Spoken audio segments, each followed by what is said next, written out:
ಈ ದಿನ ನಡೆದಿರ್ತಕ್ಕಂಥ ಬಾದಮಳ್ಳೂರು ವ್ಯವಸಾಯ ಸೇವಾ ಸಹಕಾರ ಸಂಘದ ಚುನಾವಣೆಯಲ್ಲಿ ನಮ್ಮ KHP ಬಣದಿಂದ 12 ಜನ ಅಭ್ಯರ್ಥಿಗಳು ಕಣಕ್ಕಿಳಿಸಿದ್ವಿ. ಅದರಲ್ಲಿ 7 ಜನ ಈಗ ಡೈರೆಕ್ಟರ್ಸ್ ಆಗಿ ಆಯ್ಕೆಯಾಗಿದ್ದಾರೆ. ಇನ್ನೂ 5 ಜನ ಅತ್ಯಂತ ಕಡಿಮೆ ಅಂತರದಲ್ಲಿ, 1 ಮತದಲ್ಲಿ 1 ಹೋಗಿದೆ, 3 ಮತದಲ್ಲಿ 1 ಹೋಗಿದೆ. ಈಗ ತುಂಬ ಕಡಿಮೆ ಅಂತರದಲ್ಲಿ ಇನ್ನೊಂದು 5 ಮತಗಳನ್ನು ನಾವು ಕಳ್ಕೊಂಡಿದ್ದೀವಿ, 5 ಜನ ನಾವು ಕಳ್ಕೊಂಡಿದ್ದೀವಿ. ಆದರೂ ಈಗ 7 ಜನ ಯಾರು ಡೈರೆಕ್ಟರ್ಸ್ ಆಯ್ಕೆ ಆಗಿದ್ದಾರೆ ಅವ್ರಿಗೆ ಇಲ್ಲಿ ಶುಭಾಶಯಗಳನ್ನ ತಿಳಿಸ್ತಾ ಇದ್ದೀವಿ. ಮತ್ತು ನಮಗೆ ನಮ್ಮ ಬೆನ್ನೆಲುಬಾಗಿದ್ದು ನಮ್ಮ ಈ ಗೆಲುವಿಗೆ ಕಾರಣರಾದಂತಹ ನಮ್ಮ ಎಲ್ಲ ಕಾರ್ಯಕರ್ತರಿಗೂ ಹಾಗೂ ಅದಕ್ಕಿಂತ ಮುಖ್ಯವಾಗಿ ನಮ್ಮ ಶಾಸಕರ ಈ ಏನು ಅಭಿವೃದ್ಧಿ ಕಾರ್ಯಗಳಿದೆ ಅದನ್ನೆಲ್ಲ ಮೆಚ್ಚಿಬಿಟ್ಟು ನಮ್ಮ ಮತ ಕೊಟ್ಟಿದ್ದಾರೆ. ಆ ಮತದಾರರಿಗೆ ಯಾವತ್ತೂ ಅವರ ನಂಬಿಕೆಯನ್ನು ಹುಸಿ ಮಾಡ್ದಂಗೆ ನಾವು ಈ ಸಂಘನ ನಡೆಸ್ಕೊಂಡು ಹೋಗ್ತೀವಿ ಅಂತ ಈ ಮುಖಾಂತರ ಹೇಳ್ತಾ ಇದ್ದೀವಿ.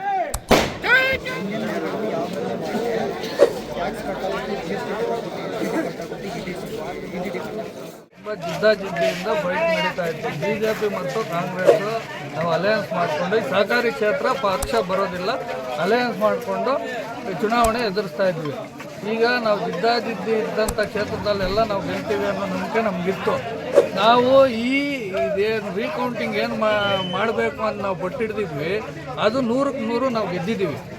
ಅದನ್ನು ಮರಿಮಾಚಿ ಇವರು ಎಲೆಕ್ಷನ್ ಆಫೀಸರು ಅದನ್ನು ತಡೆದು ಏಕಾಏಕಿ ರಿಸಲ್ಟನ್ನು ಘೋಷಣೆ ಮಾಡಿದ್ದಾರೆ. ನಮ್ಮ ಏಜೆಂಟರು ಸಹ ಕೇಳಿದ್ದಾರೆ ನಮಗೆ ರೀಕೌಂಟ್ ಮಾಡಿ. ಈಗ ಆಲ್ರೆಡಿ 2 ಸೀಟುಗಳು ರೀಕೌಂಟ್ ಮಾಡಿದ್ದಾರೆ. ಹಂಗಾಗಿ ನಾವು ಕೇಳಿದ್ದೀವಿ ರೀಕೌಂಟ್ ಮಾಡಿ ಅಂತ. ಅವ್ರು ರೀಕೌಂಟ್ ಮಾಡಿದ್ರೆ ಏಕಾಏಕಿ ಅನೌನ್ಸ್ ಮಾಡಿ ನಾವು ನ್ಯಾಯಯುತವಾಗಿ ನ್ಯಾಯ ಕೇಳ್ತಾ ಇದ್ರೆ, ಧರಣಿ ಮಾಡ್ತಾ ನ್ಯಾಯಯುತವಾಗಿ ನ್ಯಾಯ ಕೇಳ್ತಾ ಇದ್ರೆ ಪೊಲೀಸವ್ರನ್ನ ಕರೆಸಿ ನಮ್ಮ ಮೇಲೆ ದೌರ್ಜನ್ಯ ಮಾಡಿಸಿ ನಮ್ಮನ್ನು ಹೆಬ್ಬರಿಸಿ ಅವರು ಎಲೆಕ್ಷನ್ ಆಫೀಸರ್ ಇಲ್ಲಿಂದ ತಪ್ಪಿಸ್ಕೊಂಡು ಪಲಾಯನ ಮಾಡಿದ್ದಾರೆ. ಜನ ಇಲ್ಲ ಅಂದರೆ ಬಿಡ್ತಾ ಇರಲಿಲ್ಲ. 100ಕ್ಕೆ 100 ನಾವು ಆ ಸೀಟು ಗೆದ್ದಿರ್ತಕ್ಕಂಥ ಸೀಟು ಅವರು ಅದನ್ನು ಮುಚ್ಚಿಟ್ಟು ಆಪೋಸಿಟ್ ಕ್ಯಾಂಡಿಡೇಟ್ಗೆ ಏನು ಬೇಕೋ ಅದು ಮಾಡಿಕೊಟ್ಟಿದ್ದಾರೆ. ತಮ್ಮ ಹೆಸರು ಸರ್? ಮಂಜುನಾಥ್, ಕಾಂಗ್ರೆಸ್ ಮುಖಂಡರು ಬೈತಾರೆ.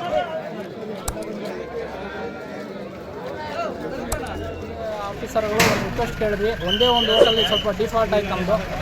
ಅದಕ್ಕೆ ಮುಂಚೆ ಒಂದು ಕೌಂಟಿಂಗಲ್ಲಿ ನಮ್ಗೆ ತೊಂದರೆ ಆಗಿದೆ ಅಂತ ಕೇಳಿದಾಗ ಅವರು ಒಂದಲ್ಲ 2 ಟೈಮು ಇದು ಮಾಡಿ ರೀಕೌಂಟಿಂಗ್ ಮಾಡಿಬಿಟ್ಟು ನಮ್ಗೆ ತೋರಿಸ್ಕೊಟ್ಟು ಇದನ್ನು ಹಂಗೆ ಆಯ್ತಲ್ಲ, ಒಂದು ವೋಟಲ್ಲಿ ಮಿಸ್ಟೇಕ್ ಆಯಿತು. ಇದು ನಮ್ಮದು ಕಮಲಮ್ಮ ಅನ್ನೋದು ಮುನ್ನಡೆಯಲ್ಲಿತ್ತು, ಅದನ್ನು ಹಿನ್ನಡೆಗೆ 1 ವೋಟ್ಗೋಸ್ಕರ ಹಿನ್ನಡೆ ಆಯಿತು. ಅದನ್ನು ರೀಕೌಂಟ್ ಮಾಡಿ ಕೊಡಿ ಮೇಡಮ್ ಅಂತ ಹೇಳ್ಬಿಟ್ಟು ಆಫೀಸರ್ನ ಕೈ ಮುಗಿದು ರಿಕ್ವೆಸ್ಟ್ ಮಾಡಿದ್ರು ಕೂಡ ಅವರಷ್ಟಕ್ಕೆ ಅವರು ಆತರವಾಗಿ ಅರ್ಜೆಂಟ್ ಹೋಗಬೇಕು ಅಂತ ಹೇಳ್ಬಿಟ್ಟು ಅವರು ಅನೌನ್ಸ್ ಮಾಡಿಬಿಟ್ಟಿದ್ವಿ. ಇವಾಗ ಆಗಲ್ಲ, ನಾವು ಅನೌನ್ಸ್ ಮಾಡೋಕ್ಕೆ ಮುಂಚೆ ಕೇಳಿದ್ರು ಕೂಡ ಇವಾಗ ಅವ್ರು ನಮ್ಗೆ ರೆಸ್ಪಾನ್ಸ್ ಕೊಡದೆ ಅನೌನ್ಸ್ ಮಾಡಿಬಿಟ್ಟಿದ್ವಿ. ಇವಾಗ ಆಗಲ್ಲ, ಕೋರ್ಟ್ಗೆ ಹೋಗಿ ಅನ್ನೋ ಮಾತು ಬಂತು.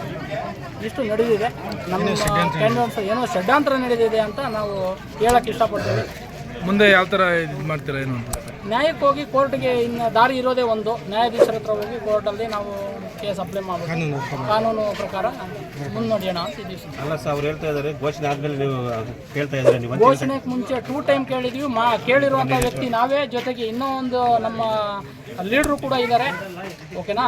ಮೇಡಮ್ ಏನು ಹೇಳ್ತಾರೆ ಗೊತ್ತಾ? ಘೋಷಣೆ ಆದಮೇಲೆ ಬಂದು ನಮ್ಮ ಹತ್ರ ಬಂದು ಫ್ರೆಶ್ ಮಾಡಿದ್ರು ಅವರು 1000 ಹೇಳ್ತಾರೆ ಸರ್, ಅವ್ರು 1000 ಹೇಳ್ತಾರೆ. ಘೋಷಣೆ ಆಗಕ್ಕೆ ಮುಂಚೆನೂ ಕೇಳಿದ್ರು ಕೂಡ ನಾವೇನು ಮಾಡೋಕ್ಕಾಗುತ್ತೆ? ತಮ್ಮ ಹೆಸರು?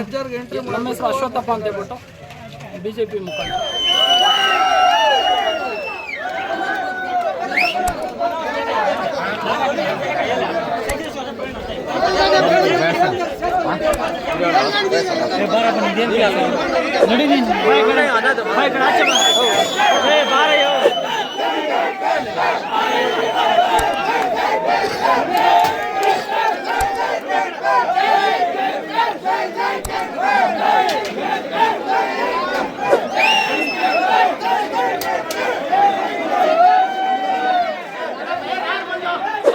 ವೋಟಿಂಗ್ ಎಲ್ಲ ನಡೆದ ನಂತರ ಅಭ್ಯರ್ಥಿಗಳ ಸಮ್ಮುಖದಲ್ಲೇ ನಾವು ಕೌಂಟಿಂಗ್ ಮಾಡಿರೋದು.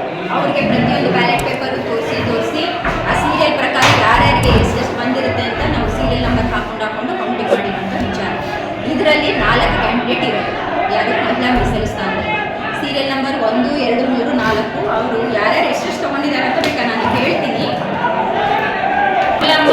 ಭಾಗ್ಯಮ್ಮ, ಸಜ್ಜಕ್ಕ, ಸಂತೋಷಮ್ಮ 4 ಜನ ಇದ್ರು. ಕಮಲಮ್ಮನವರು 103 ಓಟ್ ತಗೊಂಡಿದ್ದಾರೆ. ಭಾಗ್ಯಮ್ಮನವರು 114 ಓಟು, ಸಜ್ಜಕ್ಕ 104 ಓಟು, ಸಂತೋಷಮ್ಮ 92 ಓಟು. ಇದರಲ್ಲಿ ನಾವು ಪ್ರತಿಯೊಬ್ಬ ಅಭ್ಯರ್ಥಿಗೂ ನಾನು ಕೌಂಟಿಂಗ್ ಟೈಮಲ್ಲಿ ಏನಿದ್ರೆ ಅವ್ರಿಗೆ ತೋರಿಸಿನೇ ನಾವೆಲ್ಲ ಹಾಕಿದ್ವಿ.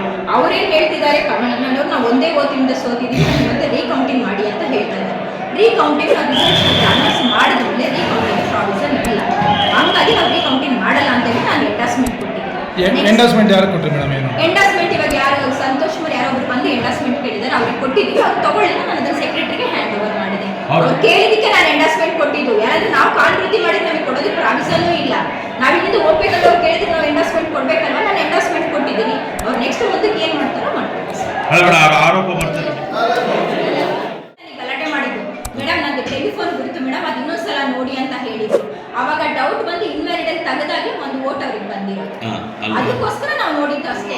ಆಗಿರ್ಬೋದೇನೋ ಅಂತೇಳಿ ಏನು ಅಭ್ಯರ್ಥಿ ಏನು ನಿಮ್ಮ ಹತ್ರ ರಿಕ್ವೆಸ್ಟ್ ಕೇಳ್ತಿದ್ದಾರೆ, ನೀವೇನು ಅನೌನ್ಸ್ ಮಾಡೋಕ್ಕಿಂತ ಮುಂಚೆನೇ ಅವರು ನಿಮ್ಮಲ್ಲಿ ರಿಕ್ವೆಸ್ಟ್ ಕೇಳ್ತಿದ್ದಾರೆ, ಮೇಡಮ್ ಅವರು ಇನ್ನೊಂದ್ಸತಿ ಒಂದು ರೀಕೌಂಟಿಂಗ್ ಮಾಡಿಕೊಡಿ ಅಂತ ರಿಕ್ವೆಸ್ಟ್ ಕೇಳಿದ್ರು. ಅದು ಏನು ನಾವು ಇದ್ವಿ, ಬಟ್ ನಾವು ಪ್ರಶ್ನೆ ಇಲ್ಲ ಸರ್, ಗೊತ್ತಾಗಿಲ್ಲ, ನಾನು ನೋಡೂ ಇಲ್ಲ. ಯಾಕಂದ್ರೆ ಅಲ್ಲಿ ನಮ್ಮ ಟೀಚರ್ಸ್ ಅವರೆಲ್ಲರೂ ಇರೋದು. ಟೀಚರ್ಸ್ ಇದ್ದಿದ್ರಿಂದ ಅವರೆಲ್ಲ ಒಂದು ಅವರಿಗೆ ತೋರಿಸಿ ಮಾಡಿದ್ದಕ್ಕೆ ಅಲ್ಲಿಗೂ ಒಂದು ಬೈ ಮಿಸ್ ಆಗಿ ಒಂದು ಅಂತ ಹೇಳಿದ್ದಕ್ಕೆ ಅದನ್ನ ಚುಕ್ಕೆ ಇಟ್ಕೊಂಡು ಮತ್ತೆ ಇನ್ನೊಂದ್ಸಲ ಹೇಳಿದಾಗ ಅದನ್ನ ಮಾರ್ಕ್ ಮಾಡ್ಕೊಂಡೆ ಕೌಂಟ್ ಮಾಡಿದ್ದಾರೆ. ನೋಡಿದ್ದೀರಾ ಅಲ್ವಾ? ಮತ್ತೆ ಅಷ್ಟಿದ್ದಾಗ ಈ ತರ ಇದ್ದಾಗ ನಾವ್ ಏನ್ ಮಾಡೋಣ ಹೇಳಿ? ಬೆಳಗ್ಗೆಯಿಂದ ಕ್ರೌಡ್ ಇರಲಿಲ್ಲ, ಇವಾಗ ಈ ತರ ಬಂದು ಇದು ಮಾಡ್ತಾ ಇದ್ದಾರೆ ಅಂದ್ರೆ ನಾನು ಏನ್ ಮಾಡಲಿ ಸರ್? ನಾನು ರಿಸಲ್ಟ್ ಅನೌನ್ಸ್ ಮಾಡಿದ್ದೀನಿ, ನಾನು ಕೊಟ್ಟಿದ್ದೀನಿ. ವನಿತಾ, ವನಿತಾ, ಕೋಆಪರೇಟಿವ್ ಡಿಪಾರ್ಟ್ಮೆಂಟ್, ಡಿಸ್ಟ್ರಿಕ್ಟ್ ಆಫೀಸ್, ಅಂದ್ರೆ deputy registrar of cooperative societies ಆಫೀಸಲ್ಲಿ, ಡಿಸ್ಟ್ರಿಕ್ಟ್ ಆಫೀಸಲ್ಲಿ ಕೆಲಸ. ಈಗಷ್ಟು